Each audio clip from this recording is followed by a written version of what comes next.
In this video, let's take a closer look at Sid Phillips from the Toy Story movies. Although there isn't a ton of information about him, we can still explore who he is and what makes him interesting. Sid is a 10-year-old boy living next door to Andy in the first film.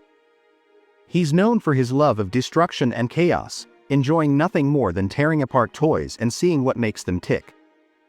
His house looks a bit worn down compared to Andy's, which suggests that his family isn't doing so well financially.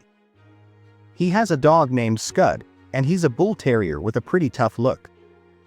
Despite his intimidating appearance, Scud is really loyal to Sid.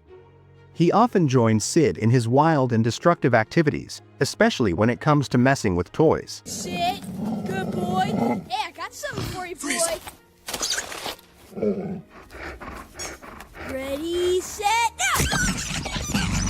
He also has a younger sister named Hannah, and it's clear he takes pleasure in tormenting her. Oh no, Hannah! What? Look, Jamie! Hey! She's sick! No, she's I not. have to perform one of my operations! Instead of playing with toys like most kids, he uses his imagination to create bizarre hybrids by mixing different toy parts together. This can be pretty strange and unsettling.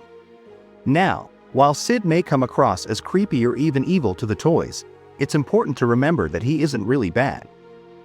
To him, toys are just objects, and he doesn't understand that they can actually come to life and have feelings.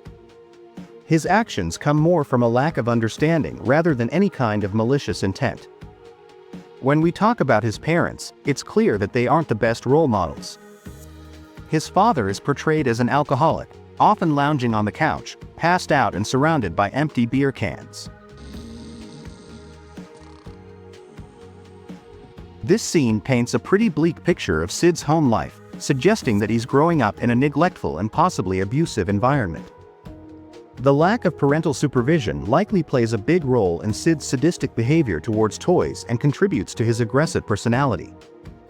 As for his mom, she doesn't have much of a presence in the movie, which leaves her character a bit of a mystery. Although we don't see her much, it's implied that she might be struggling to manage the household and keep an eye on her kids, especially with her husband's drinking problems. This adds to the overall feeling that Sid's home life is pretty dysfunctional. In contrast, take a look at Andy's family. Andy comes from a nurturing and caring environment where his parents are involved and supportive. This stark difference highlights some of the challenges Sid faces as he grows up. While Andy is shown surrounded by love and encouragement, Sid's background seems to be filled with chaos and a lack of positive influences. Everything changes for Sid after he has that unforgettable encounter with Woody and the other toys. For the first time, he realizes that the toys he's been torturing and taking apart are actually alive. This shocking revelation terrifies him and seems to change his perspective completely. From that moment on, it's implied that he stops destroying toys, as he becomes aware of their feelings and existence. The next time we see Sid is in Toy Story 3, where he's all grown up and working as a garbage man.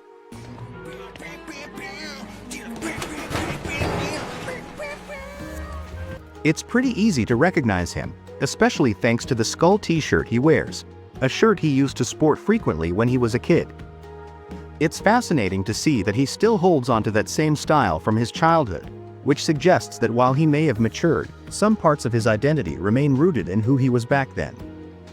This appearance in Toy Story 3 is significant because it gives us a glimpse of how Sid has transformed over the years.